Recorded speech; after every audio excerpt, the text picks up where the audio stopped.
Michael, we're going to use the seal of approval here as a demonstration subject. He has volunteered tonight to be our subject. And you said something that's important. After your assessment process, after you get home, you give them a choice, and you generally begin with the emotional detox as a process to familiarize them with.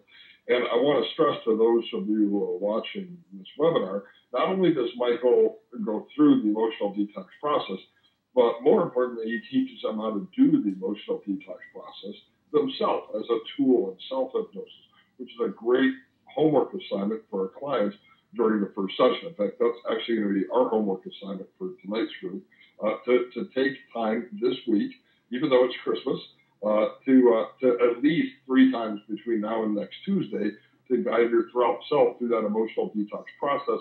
And the video that teaches that I have posted in our group at icbchforum.com.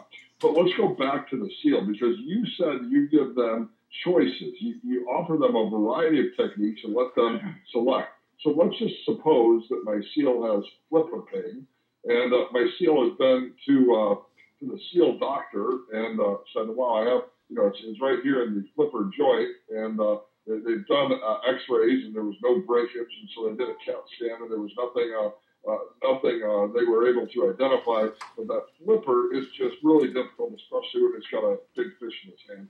What techniques are you talking about when you say you offer the client essentially a list of techniques that they can choose from? Then I'm going to actually have the seal choose the technique that he would like, and you can guide us all through that process, or at least the seal. I like this. Let me just say one thing, because I don't want to forget it in terms of the homework and in terms of the detox. When I work with clients, in my pre-talk intake, I put some energy into making the distinction of how we go through different processes using our left and right brain. And I explained that, when I'm talking to you and you're thinking about the detox, it's a left brain activity. But in order to get the most out of the detox, you have to do it as a right brain activity. If you're thinking about it, you're not doing it. If you're analyzing what's going on, you're not doing it. If you're evaluating it as you're doing it, you're not doing it. That's left brain. Just do it. And after you've done it, there's plenty of time to think about it. Now, that affords you the advantage of learning it from the inside out. And what I've discovered is we make great gains in all the things we do when we learn it from the inside out. So having said that, if Mr. Seal would show himself, show me Mr. Seal. Richard? Yes.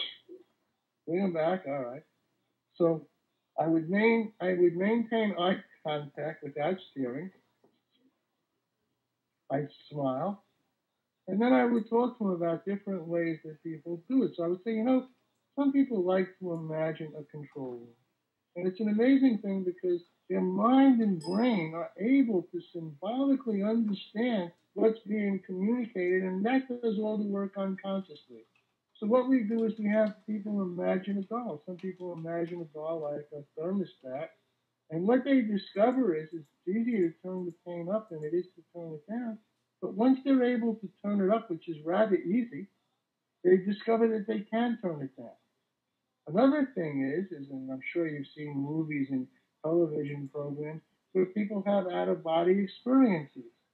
Well, some people like the idea of detaching from their body and then leaving all the sensory stuff behind, and then coming back and leaving all the stuff behind at off mode.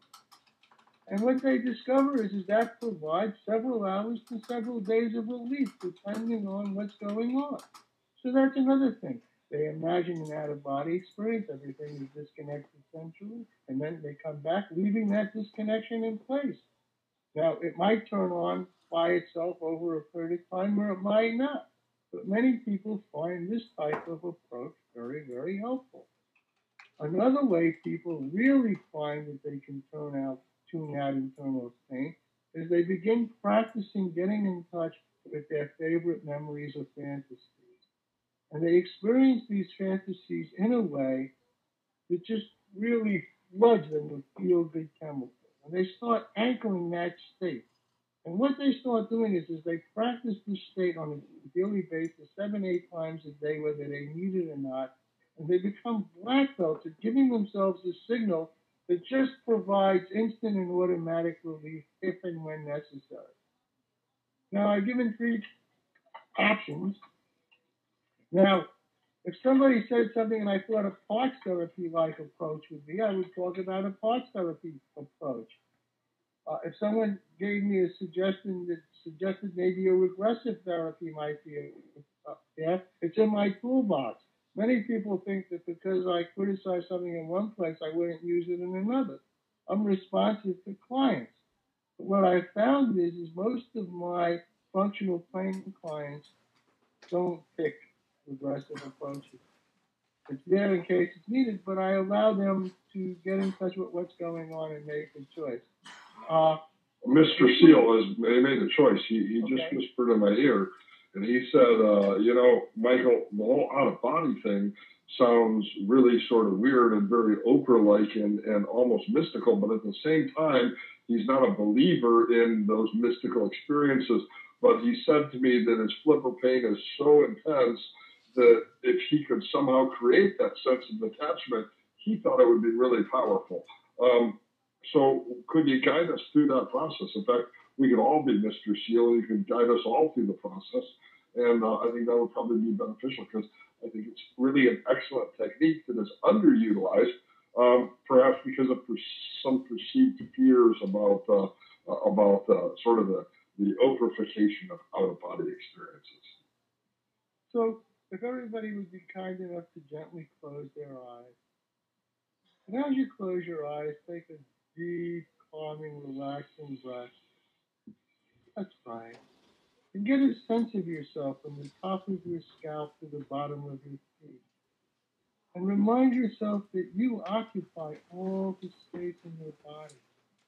And as you inflate your body with relaxation by just simply being aware of being inside your body, you begin to feel more and more at ease. It's just a natural reaction, not because I say so, but as you become mindful of being in your body, as you become mindful of breathing easily, as you become aware of the sensations of relaxation, the warmth and heaviness in your arms and legs, you just begin to continue to relax more deeply without really thinking about it. That's right. So I just want you to get in touch with your imaginings for a moment, and I want you to imagine having an out-of-body experience. Now, some people imagine having these experiences very easily. Other people have seen these experiences in movies. Somebody's in surgery, and they just kind of float out of their body and watch the surgery. But they're disconnected from any of the sensations of that experience. I want Mr. Seal to imagine that he can actually see his flipper just gently rising out of his imaginary flipper is just floating away, floating freely in time and space. What a wonderful sensation as it begins to eliminate all bodily sensations. His imaginary flipper is just floating up and down above his real flipper. And as he's doing it, his real flipper is becoming desensitized. It's as if all the connection to anything and everything that was disturbing is being lifted right out of the flipper. And every breath, every beat, every sound, every thought. Now I want you to imagine it's like a little off and on switch.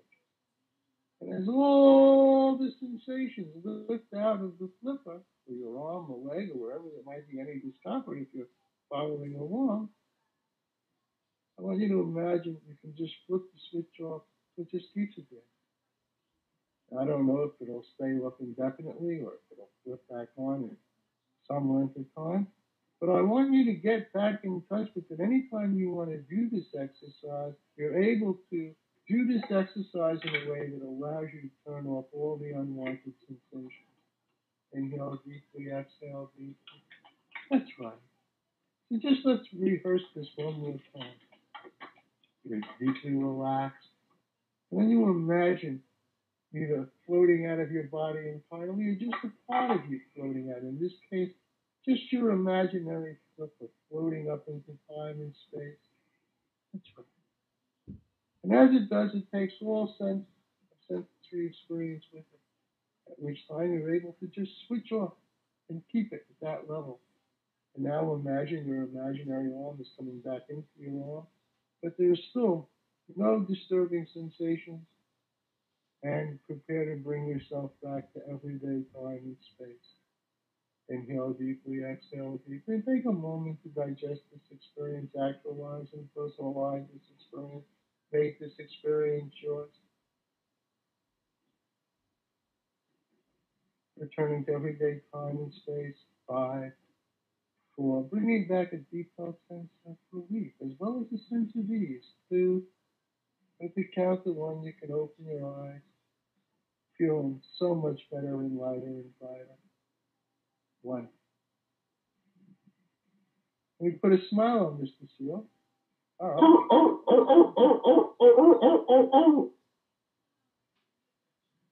Ta-da. When you say out-of-body experience, so many people have, like I said, they conjure up this strange image rather than the simple process that it really is. And so I think Mr. Seal's glad that even with a little bit of fear, he picked that process and discovered that it really is quite normal. And he was actually able to see that imaginary flipper outside of himself, and certainly a useful process.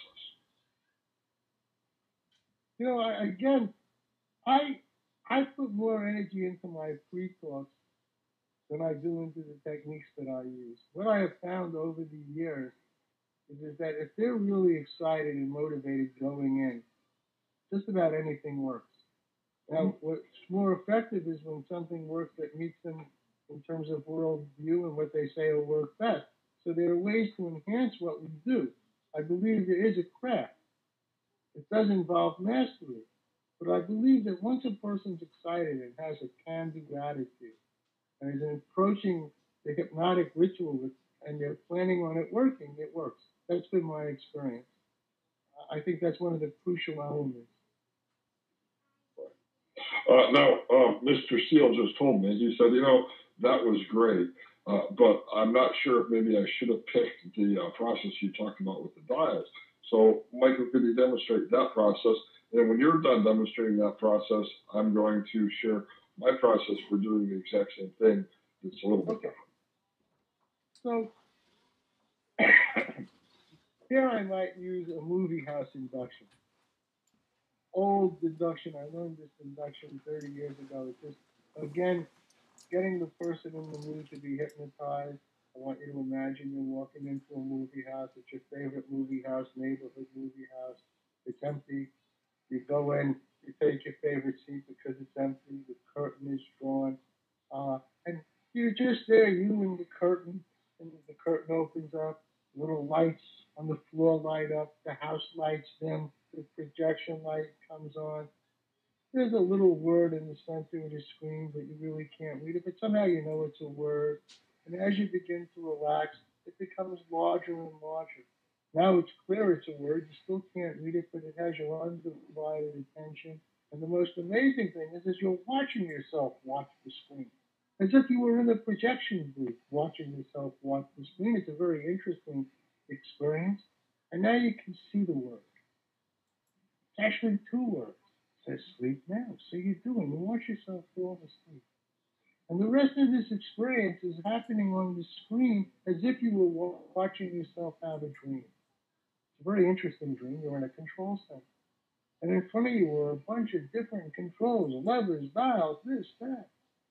And you notice as you look it over, as you get familiar with all the different things going on, that this one thing related to pain looks like a thermostat. And it's exactly where discomfort is. You can see it. It's registering exactly what you're experiencing now. I'd like you to notice what happens when you try to turn it up. You just try to turn it up ever so slightly. Turn it up a little bit more. Turn it up a little bit more. And you can actually feel the pain increasing as you turn it up and turn it up. Whoa, that's enough. And now inhale deeply, exhale deeply, and very gently and slowly begin to turn it down. You turn it back. You turn it back. And now you've reached baseline where you started, and turn it down. And turn it down. And turn it down.